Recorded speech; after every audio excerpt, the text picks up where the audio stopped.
Welcome back. Let's talk housing. Existing home sales coming in at 4.8 million in the month of August, falling for a seventh straight month to the lowest level in more than 2 years. The 30-year mortgage rate fixed, reaching 6.25% yesterday. That's the highest level since October 2008. Joining me right now is Mphasis Digital Risk founder and Mortgage Bankers Association board member Jeff Taylor. Jeff, great to see you.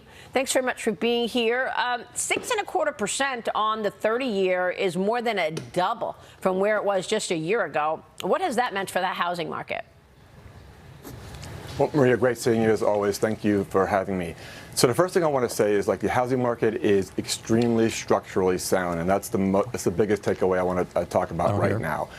With the interest rates being at 6.25 right now, you really got to look at what's the mortgage rate playbook for the next year for buyer and for sellers. So if I'm a buyer in the market, this is going to be the first time in probably 3 years where I can go in and actually make a bid and somebody's not bidding over ask 2-3 times. So it's going to be opportunistic for buyers there. Also, a buyer buying at 6.25% today, the way we're looking at it from the MBA, we're thinking that the 30-year fix is going to be around 5% at the end of 2023. So they may have a refinance capability about a year down the road. If I'm a seller, good news. There's tons of demand for housing right now. There still is. There's a very strong market, but it's not going to be a market where all of a sudden it's like they're bidding up. People are going to have to realize they're going to have their pricing realistic, and they're going to probably be giving some off their ask versus people bidding them up. But overall, in a $2.25 trillion year, which is the 25-year average for the housing market, with a very solid, structurally good market. Well, that's good, and you've said a lot of things there. I love the fact that you think that the mortgage rate is going to be back down to 5% at the end of next year. But the price of a home has been elevated for so long, and people are getting priced out of the market when buying a home. Then they go to rent, and they're getting sticker shock when they rent. Federal Reserve Chairman Jay Powell spoke about this yesterday. He said inflation on shelter is going to be with us for some time. Watch this. I think that shelter inflation is going to remain high for some time. We're looking for it to come down, but it's not exactly clear when that will happen. So it may take some time. So I think hope for the best, plan for the worst. So I think on shelter inflation, you've just got to assume that it's going to remain pretty high for a while. What do you say, Jeff?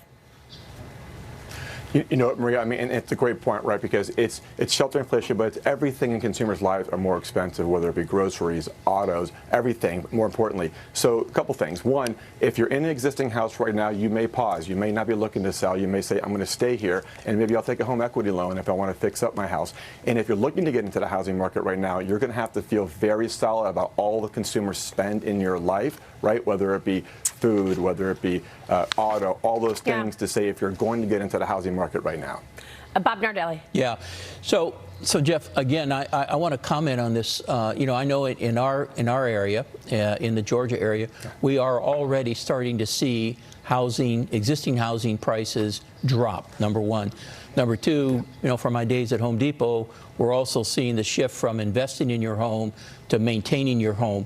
So again, I think with this increase in mortgage rate, we're going to have to see people stand down or reduce their price significantly if they have to turn it. Would you agree with that? 100%. And to your point, in 2021, home price appreciation was 18%. 22, 9%. 23, we're looking at flat. So exactly, this is the point where they're going to have to stand down. If they make the listing price, it'll probably come down. It will be a buyer's market for the next year or two, where it's been a seller's market for the previous 3 years. So I 100% agree with that comment. Yeah. Hey, Jeff, it's Mark Tepper. Good morning. I kind of want to piggyback off that question.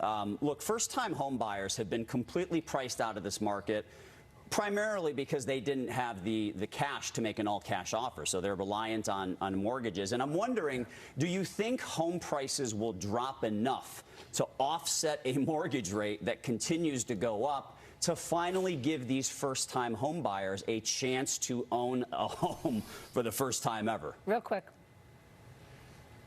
It's a great question. I can tell you this, though. The big thing that's going to help the first-time home buyers is supply chain getting better and the home builders being able to build those houses where we're 4 million houses short in the U.S. Yeah. An affordability factor is you're going to be able to buy a little bit less than you might have been able to as a first-time home buyer. Yeah, they need workers, too, by the way. Jeff, great to see you. Thanks very much, Yes. Jeff Taylor.